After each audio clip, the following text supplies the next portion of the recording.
Hi, welcome back to my channel. So today I wanted to go over what it would be like to have the full body VA examination. So I had mine probably about a month ago, and when you go into these examinations for the VA, you don't know what you're going to get. You don't know what you need to do, really. So this is what this video is for. So when I got a call from the contracted organization that does the VA appointments, mine was VES, which is Veteran Evaluation Services.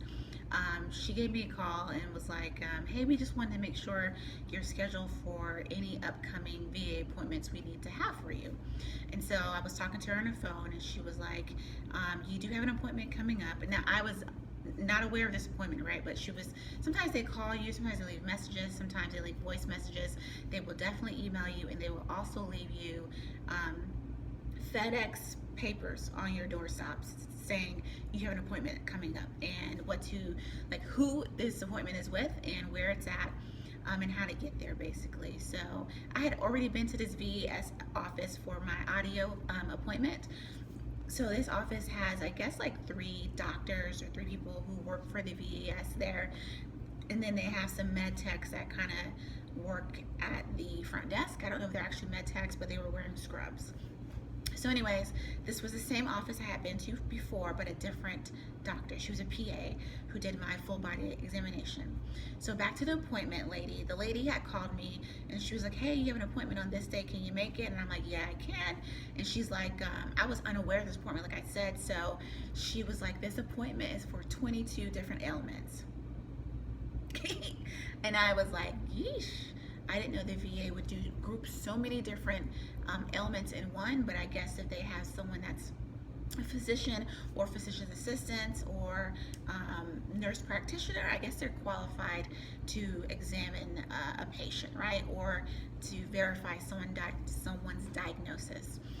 So I said, can you tell me what these ailments that I'm going to be looked at, 22 of them at one point? And she went down a list, and I had quickly wrote them down, and I was cross-referencing that to the ailments I had my VA claim against, basically. So it wasn't all of my VA claim, but it was a majority of the VA claim, obviously 22, right?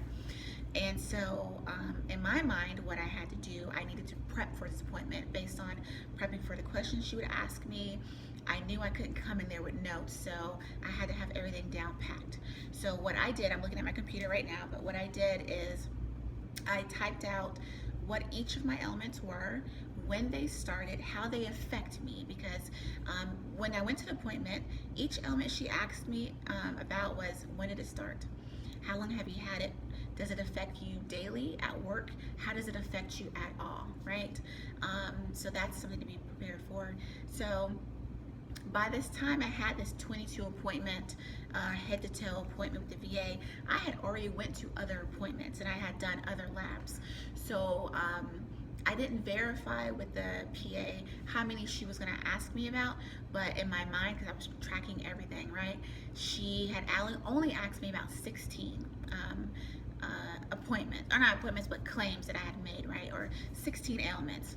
So the ailments that she did not ask me about, I had already either been verified through by the VA and had a prior appointment for. So anything that she could look at you for head to toe could be if you have headaches, if you have flat feet, if you have bad back, if you have bad knees. They will also do something that's called a gomiometer, whatever it is. It's a round, it's a round like protractor type of ruler thing where it has like a mouth like this, right? And she's basically trying to figure out the range of your movement of like, this is your back, can you move forward, and if so, how many degrees is it? That gomiometer tells you how many degrees you are moving, and she goes ahead and put that in her DBQ answers, basically. So that appointment was about an hour and a half just for 16 ailments. It ended up being 16 ailments. But it was like having a conversation. It was very easy to talk to her. she probably was around my age, so it was very relatable to talk to her. She asked you what your ailment was. She asked you when you've had it, how did it happen? Have you been seen for it with your actual military doctor? If so, what was the diagnosis? Are you taking any medication for it? Are you on crutches? Have you seen a specialist for this? So just be prepared to answer questions like that and answer it honestly, obviously, right? Um, and then for the elements that she can like touch, like let's say if you have flat feet, she's gonna want to see you stand up on your feet. If you have bad knees, she wants to see how far you can extend your knee, right? Go. So what I was coached to do from other people who had just retired, they said go to the point that you don't feel pain, basically. So for some people, that's not a wide range of movement, but you don't want to hurt yourself, right? You don't want to overextend yourself. And what I've been told is you don't want to fight your way through a pain. You want to stop at that point of pain, right? And don't go further than that. And that will tell the person who's evaluating you how much range you have for that element, basically. So like I said, to prepare myself, I went and put a Word document together for when, what, who, where, basically.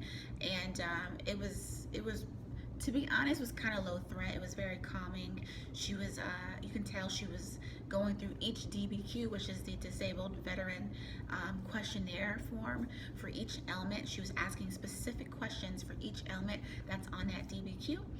You cannot see it, like she was sitting, like let's say I'm sitting right here and her desk is right here. She's facing her computer, so I'm sitting right next to her desk, but I can't see what she's typing. I just know she's typing.